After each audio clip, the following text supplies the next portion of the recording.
ዛሬ ማሳያችሁ አሪፍ ቀላል ቁርስ ነው። አብራችሁን ተከታተሉ። እዚህ ጋር 3 እንቁላል እናደርጋለን።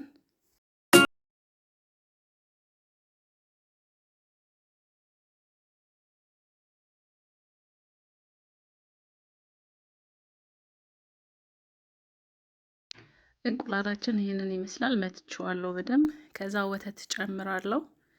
ወተቱንም በደንብ ነው የምንቀላቅለው። ጨው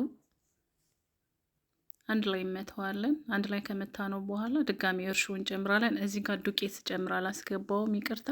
ግማሽ ብርጭቆ ነው የተጠቀምኩትኝ። እኔ እንዳልኳችሁ ለብቻዬ ስለሆንኩኝ ግማሽ ብርጭቆ ዱቄት ተጠቅሜያለሁ።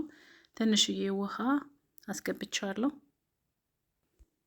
እንደዚህ ከቀላቀልነው በኋላ ትንሽዬ ላስቲክ አምጥተን ላስቲኩን ጠቅለል አድርገን ንፋስ እንዳይገባበት አድርገን ለ30 ደቂቃ እናስቀምጠዋለን። ሞቅ ያለ ቦታ ላይ ቢሆን ይመረጣል። ከዛ እሱን እስከ ኩፍ እስከሚልልን ድረስ ሌላ የምናዘጋጀውን ግብአት እናዘጋጃለን። ለምሳሌ እዚህ ጋር ባሮ ሽንኩርት ተጠቅሜያለሁ። አንድ ቲማቲም፣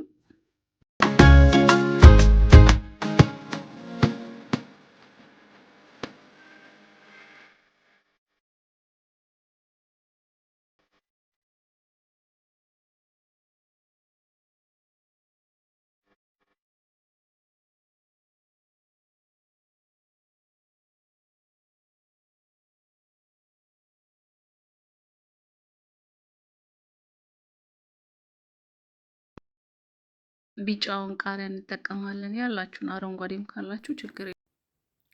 ኩፍ ያለው ሊጣችን መጥቷል። ቅድም ቀላቅለን ያስቀመጥ ነው እና ከ30 ደቂቃ በኋላ ይህንን ይመስላል። ከዛ የከታተፍነውን ነገር ነው የምንቀላቅለው። ይህንን የከታተፍነውን ግብአቶች እንዳለ እንቀላቀልና ምጣዳችንን አግለን ትንሽ ዘይት እንዳይዝብን ቂጡ ላይ ዘይታችንን ቀባቀባ አድርገን እንደዚህ እንደ ቂጣ ፈሰስ እያደረግን ማሽከርከር ነው። ከዛ አሪፍ ሆኖ ይወጣልናል። በስተመጨረሻ ይህንን ይመስላል። ከሻይ ጋር ነው የበላሁት። በጣም ነው የሚጣፍጠው። ቅመሱት። ቀላል ነው በዛ ላይ። አመሰግናለሁ። ቻው